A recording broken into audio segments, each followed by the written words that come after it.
Hey everyone! Monday's video this week got a lot of engagement in the comments section, didn't it? I don't care about that for like algorithm purposes, but I do care about answering things you're asking, so that's why we're doing this little follow-up. Number one question I got asked, it was asked many times by many people. Dave, this was a gun case. You can't use TSA locks on it, can you? How is that allowed? Don't you have to use a proper non-TSA lock? The answer might surprise a lot of you is no. You don't have to use a proper non-TSA lock. Now, it's something I advocate and advise. It's a good idea, but you don't have to. The rule for flying with firearms is that you have to have a locked, hard-sided case, among other policies of how it's packed, right? But like, the case just has to be locked. I have seen TSA even accept zip ties in the past. That's not recommended at all. And I think that's not in the spirit of the rule. But a TSA lock, whether it's internal or even an external little dangly boy like this one, that is allowed. It is a lock. The case is hard-sided. Now, you might say, wait a minute, doesn't that go against the whole, like, the customer is the only one that shall have the key? The customer must always be in possession of the key, but if it's a master key, other people have the key. You're right.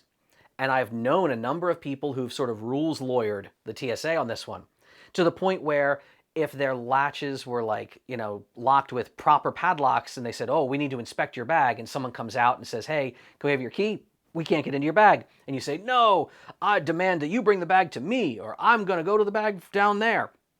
I have experienced both of those circumstances, right? Where they've brought the bag up to like the freaking ramp one time, and like they brought the bag up to a jet bridge one time, that's crazy. And I've also, of course, been brought way down into the bowels of the airport. I've had that happen. If you want to push the envelope and always stand your ground and like you've got all the time in the world, go for it. I think that's healthy in our society because I believe the TSA should be getting a lot of pushback in airports where they just come out and say, hey, can I have your key, please? And then they walk away with it. The TSA is also kind of wise to the fact that some people will give pushback, however.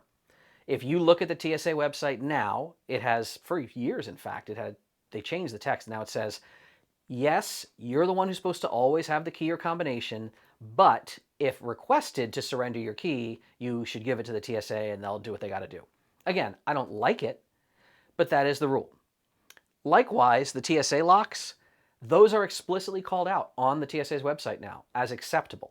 Do I think they are the best choice? No. Do I use them if I'm traveling with something particularly high value? No.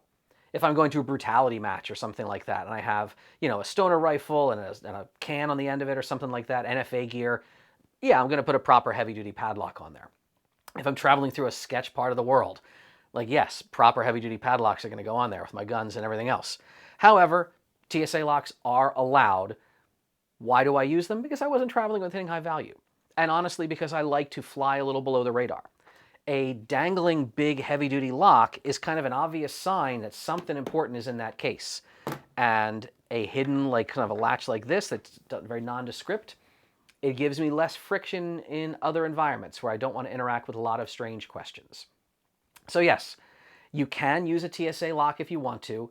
I'm not telling you you always should do that. Make your own decisions based on the information that you have. Likewise, somebody asked me, hey, could you record what's going on inside of the case? Could you put a little camera in there? You've done videos about tiny cameras when you interact with police and stuff. Yeah, I could, probably. Like, I could put a camera inside the lid. There are rules relating to what you can film in terms of the TSA's execution of their, daily duties. So I'd check with a lawyer before I would film and release footage like that. But I'm pretty sure, yeah, you could have like a camera, and if they open the lid, I could see what was going on. That would be kind of fun, frankly. It's maybe something I'll add to my list of projects one day. I just haven't done it yet. Other people in the comments, by the way, who mentioned that, other people responded to them and said, well, no, that would involve a battery, and you can't have batteries in your luggage. So I'll ask you this. Can you have batteries in your luggage? Lithium-ion batteries, are they allowed in checked bags? Vote now on your phones. The answer is yes, but. As with many things, we are learning about our luggage, right? So, lithium-ion batteries are allowed in checked bags. They're just not allowed loose. The reason the rule is actually written this way is because loads of things that we travel with and check in our bags have batteries. A laptop, for example. I never travel with my laptop in the cabin with me. I don't know, freaking try to work on a plane like a freaking T-Rex. No, my laptop's in the check bag because I don't want it. I don't want it anywhere near me. I want to just listen to, podcasts and sleep on a plane.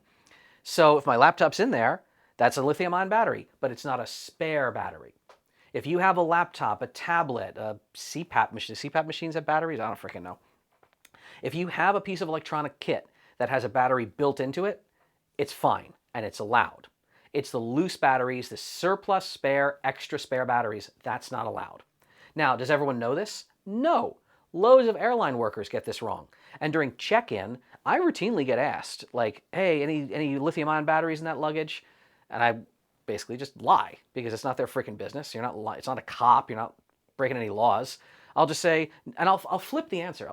There's a laptop in there? I say, no, you mean like spare lithium-ion batteries, stuff like that? No, nothing like that. Because I don't have any spare lithium-ion batteries.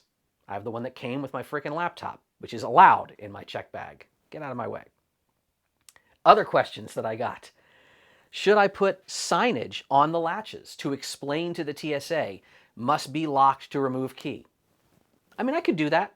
I got a little label printer. I could slap little labels on here or underneath here or something like that. Maybe. Would they read it? I don't know, man. It's one more thing. Could I try? Sure, I'll try it. I think I have a greater likelihood of the little stickers just peeling off before they ever get usefully interacted with by TSA. But there's nothing wrong with doing that. Another question I got. Well, what if you just made a lock that was pinned in a way that only the TSA's master key worked in it, and that user key doesn't work at all? So wouldn't that retain the key better? Yes, it would. Cool idea. Let's talk about why that's not going to happen anytime soon.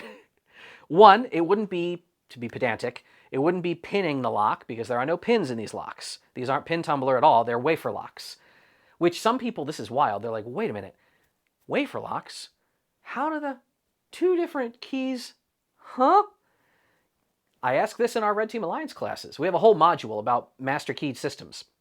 And the students in our classes, they learn how to privilege escalate. And if you're in a facility that has certain type of keys, how do you make the top master key? It's a very fun exercise. I enjoy it very much. At the end of that, I'll show you the slides. At the end of that exercise, I then say, okay, remember wafer locks from day one? Could you have a wafer lock? And could something like that be mastered? And people kind of scratch their heads, and some people say, well, no, because there's no pins, so there's no extra shear lines. And some people say, but I swear there are some, like, what about Luggage? Isn't that? And I say, yes, Luggage is a master system, and it's a wafer lock. How do they do it? And then once people have chewed on the idea, I say, this is how they do it. You see that subtle difference?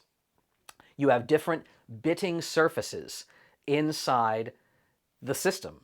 So you have different surfaces in the wafers that interact with different styles of key blade.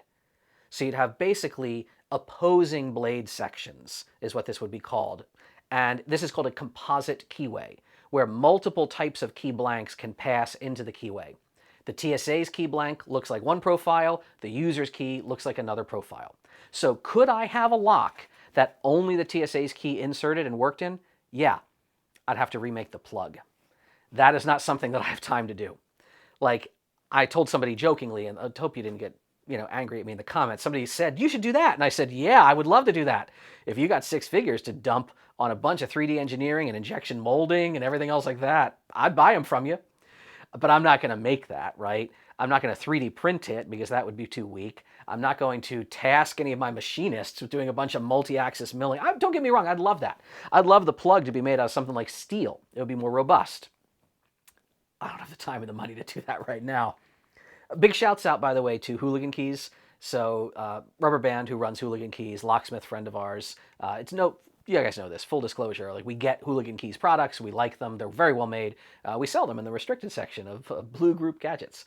But yeah, he's the one who told me about this. He was like, oh yeah, in fact, the original Corbin made their GEK cabinet lock series for different filing cabinets, and it was a mastered wafer system. And like the GEK1 was like lost to time for a long time, but he has this big lock collection. He eventually reverse engineered it, and he sells the GEK1, among many other amazing keys and stuff. And then of course, the Johnny-come-latelys come knock them off. So I think Mayhem Keys, which is a supplier that I've talked about before. They don't have the best quality in the past.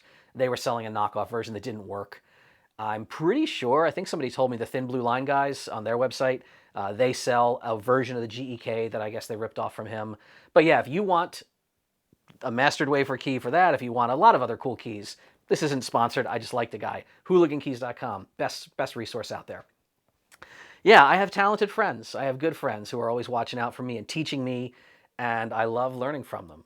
Shouts out also, shouts out to Boden, right? So like, if you don't know Physics Duck, how many of you watch Chris Boden? You should. He's way more intelligent, well-spoken, and more attractive than me, and if you want to learn cool science shit, he's your guy. Yeah, but he reached out to me, and he was like, oh man, Dave, you might have screwed up in your video. You're dumping some PII to everyone. You're going to get a bunch of people calling you up at all hours of the night. And I said, all right, have you tried calling that phone number? And then I saw he had emailed me back like a minute later. He was like, son of a bitch. You got me. Yeah, so those of you out there who think you're not playing with a fucking kid here, right? But yeah, I love Chris, love giving him a little smile on his day. He's a very good science educator. You should all watch him because that's pretty cool. In the meantime, I think it's really cool that you follow up with me and you all talk about things and ask me fun questions. I will do my best to keep answering them in future videos and jumping down in the comments and shit like that. So I loved all the feedback on this week's video. I hope this one clarifies things a little bit. And again, I'm not telling you what you should do, to quote the late and great Paul Harrell. I know, like, yeah, it's the rule of the internet. Nobody knows Deviant, but Deviant knows everybody. Like, yeah, I knew Paul and his crew. I know Natalie. Like, I know Linus Boman. I was just talking to him, Linus, the fonts guy. If you don't watch Linus, amazing, lovely gem of a human. I know Boden. I'm more popular with, like, other people's YouTube channels than my own. One of these days, if my friend Evasive, she wants me to have, like a few of us on for like a movie night with her. But I'm just going to start mentioning other creators who actually do a good job on this platform. Unlike my silly ass. I'm not telling you what you should do. I'm telling you what I do. And I'm trying to give you a large landscape of information to make your own decisions. Don't think that I have to do things this way because it's the best choice for all situations. I also, again, I'm an idiot, so you don't have to be. I'm pushing the envelope by using weird locks and edge cases to see what will happen. I'm not trying to give myself a hard time, but when I do have a hard time, I'm going to document it so I can tell you all about it later. All right, I hope this cleared up a few things. Whether you're in the sky, on the ground, locking things up with a proper lock or a TSA lock or something entirely different, please not a zip tie. Hope you and your stuff stay safe out there, okay?